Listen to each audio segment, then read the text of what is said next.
Hello friends, कैसे हैं आप सब। उम्मीद करता हूँ कि आप सब बिल्कुल ठीक होंगे। तो जैसे कि हम अकाउंटिंग क्वेश्चन के क्वेश्चन को सोल्व कर रहे थे, तो हम 6 क्वेश्चन को कंप्लीट कर चुके थे और आज का हमारा एजेंडा है क्वेश्चन नंबर 7 को कंप्लीट करना। ये क्वेश्चन भी सिंपल सा है, लेकिन इसमें एक से दो ऐसे ट्रांजैक्शंस जरूर है जो कि थोड़ी सी मुश्किलात पैदा कर सकती हैं, और इसलिए उनको करना जरूरी है ताकि हम अकाउंटिंग क्वेश्चन की हर ट्रांजैक्शन को, अकाउंटिंग क्वेश्चन के हर हिस्से को अच्छी तरह से समझ सकें। तो चलें स्टार्ट करते हैं। क्वेश्चन नंबर 7 वो कह रहा है, commenced a business of cash by 17,500। Business start किया है 17,500 रुपीज से। ये डॉलर्स में है तो डॉलर्स से, और कैश से ये बिजनेस स्टार्ट किया गया है, ठीक है। ओके, नेक्स्ट देखते हैं। तो लैंड परचेज किया ऑन अकाउंट, इसका मतलब है कि उधार पे, क्रेडिट पे लैंड परचेज की है 5,000।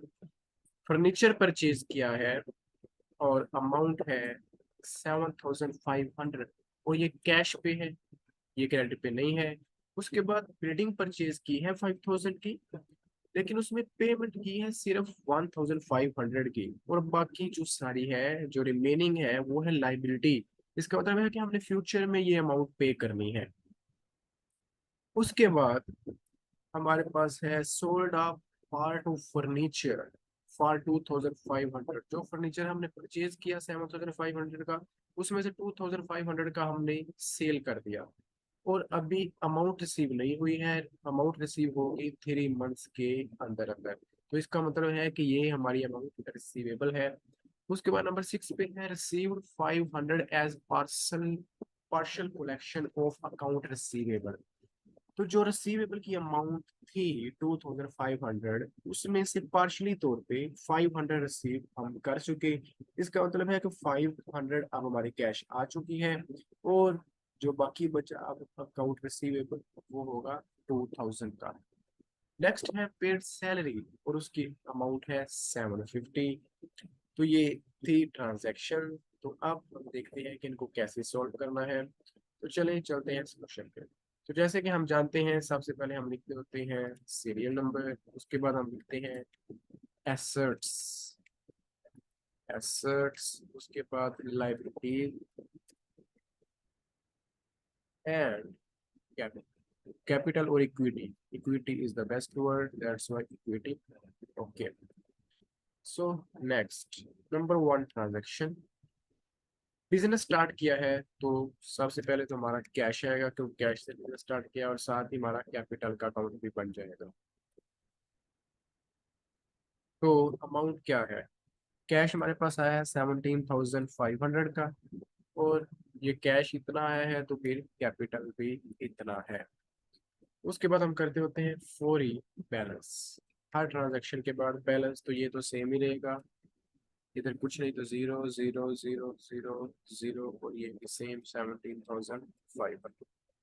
ओके, तो नेक्स्ट क्या हुआ, नंबर 2 पे लैंड परचेज किया ऑन क्रेडिट। तो इसका मतलब है कि एक तो लैंड एसेट है तो लैंड आएगा अलग अकाउंट के तौर पे, और अकाउंट पे परचेज की है तो हमने अमाउंट पे करनी है, तो ये होगा हमारा पेएबल।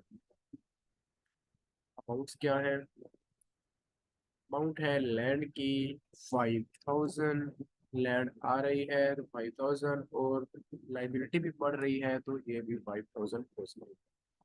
तो ये ट्रांजैक्शन हुई कंप्लीट। उसके बाद बैलेंस ये सेम 17,500, अब ये आ गया 5,000, इधर कुछ नहीं तो 0 0 0, ये भी 5,000, और ये 17,500।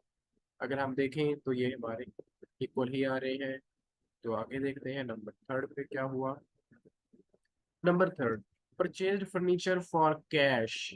कैश देकर फर्नीचर परचेज किया है, तो एक तो फर्नीचर एसेट है तो इसका अकाउंट बनेगा फर्नीचर। तो अब चूंकि फर्नीचर आ रहा है, तो फर्नीचर 7,500 का आ रहा है, लेकिन कैश इसके बदले जा रही है, तो -7,500 कैश।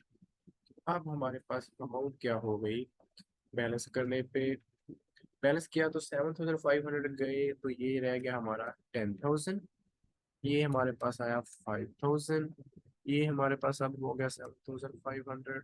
ये कुछ नहीं तो जीरो जीरो, ये 5,000 और ये 17,500। अगर आप चेक करें तो ये हमारे बैलेंसेस इक्वल ही है। नंबर फोर्थ पे क्या हुआ, बिल्डिंग परचेज की है 5,000 की, लेकिन उसमें से हुआ क्या, हमने पेमेंट की है 1,500 की अभी, लेकिन 3,500 पेएबल है क्योंकि ये लाइबिलिटी है, हमने फ्यूचर में पे करनी। तो सबसे पहले तो बिल्डिंग आ रही है क्योंकि परचेज कर रहे हैं, तो बिल्डिंग आएगी सबसे पहले अलग अकाउंट के तौर पे क्योंकि एसेट है। तो बिल्डिंग आ कितने की रही है, 5,000 की। एक बात तो ये होगी पूरी। उसके बाद क्या है कि हम 1,500 कैश पे कर रहे हैं, कैश चला जाएगा 1,500 का, 1,500 का कैश चला जाएगा। तीसरे नंबर पे क्या है कि लाइबिलिटी इंक्रीज हो रही है हमारी, तो वो हमारा अमाउंट पेएबल में आएगा 3,500। ये हुई हमारी ट्रांजैक्शन कंप्लीट। अब करेंगे बैलेंस। तो बैलेंस में देखिए तो ये हमारे पास हो जाएगा 8,500, ये 5,000, ये 7,500, ये 5,000, इधर कुछ नहीं तो जीरो। ये अब हमारे पास हो जाएगा 8,500 और ये हो जाएगा सेम 17,500। अब भी आप चेक कर सकते हैं, तो हमारे एसेट्स इक्वल हैं लाइबिलिटीज प्लस इक्विटी के। ओके, नंबर फिफ्थ पे क्या हुआ, sold a part of furniture, furniture sale किया है 2,500 का। तो 2,500 फर्नीचर में से तो चला जाएगा।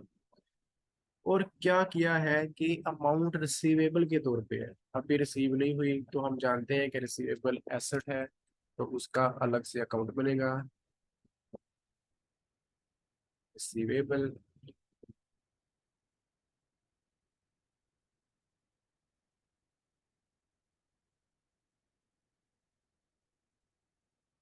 रिसीवेबल का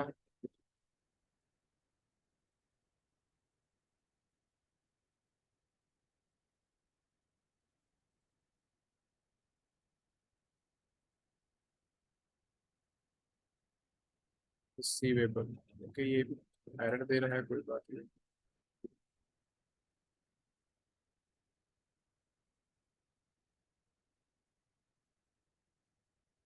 रिसीवेबल,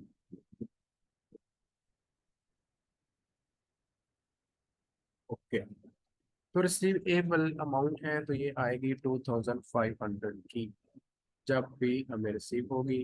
अब करते हैं इसका बैलेंस। तो बैलेंस पे ये सेम 8,500, ये सेम 5,000 और ये 2,500 माइनस किया तो ये 5,000 और ये भी 5,000 है और ये 2,500 है, ये सेम 8,500 और ये सेम 17,500। ओके, नंबर सिक्स पे क्या हुआ, received 500 as a partial collection of account receivable. हमने अमाउंट रिसीव कर ली है 500 की, तो कैश तो बढ़ जाएगा 500 से, और रिसीवेबल में से ये अमाउंट रिसीव हुई है तो रिसीवेबल फिर कम हो जाएगा 500 से। ये ट्रांजेक्शन सिंपल से कंप्लीट। उसके बाद बैलेंस, ये हमारे पास होगा अब 9,000, ये 5,000, ये भी 5,000, ये भी 5,000 और ये हमारे पास अब हो जाएगा 2,000 और ये 8,500 और ये same 17,500। Okay, next, last one, number seven, salary पे की है 750। जब पेड है तो इसका मतलब हम पे कर चुके हैं अभी, तो इसका मतलब कैश में से जाएगी सैलरी 750 की। और क्योंकि एक्सपेंस है तो एक्सपेंसेस हमेशा कैश को जब कट करते हैं तो सीधा कैपिटल को कट करते हैं, तो कैपिटल में से भी 750 चला जाएगा। अब हमारे पास बैलेंस क्या होगा, बैलेंस 9,150 -750, ये होगा हमारे पास 8250। ये सेम 5000, ये भी सेम 5000, ये भी सेम 5000, और ये 2000, ये 8500, और ये हमारे पास होगा 17500 -750, ये होगा 16750। ओके, ये भी मेरी ट्रांजैक्शन भी कंप्लीट। अब चेक करते हैं कि टोटल्स भी इक्वल है कि नहीं। ओके, तो सबसे पहले हम करते हैं जी एसेट साइड को। ये होगा 8250 प्लस 15000 प्लस 2000। ओके, 25250। ओके, तो अब चेक करते हैं लाइबिलिटीज एंड इक्विटी साइड को। ये होगा 8500 प्लस 16750। तो जी हाँ, ये भी हमारा सेम है, 25250।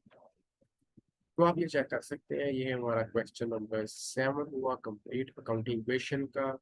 और ये हमारे एसेट्स इक्वल है लाइबिलिटीज प्लस इक्विटी के लिए। आप इसको चेक कर लें दोबारा, खुद से सॉल्व कीजिएगा क्वेश्चन को, और कोशिश कीजिएगा कि देखे बगैर ही सॉल्व किया जाए ताकि आपकी अच्छे से प्रैक्टिस हो सके। अगली वीडियो में हाजिर होऊंगा नए क्वेश्चन के साथ। तब तक के लिए अपना ख्याल रखिएगा। अल्लाह हाफिज।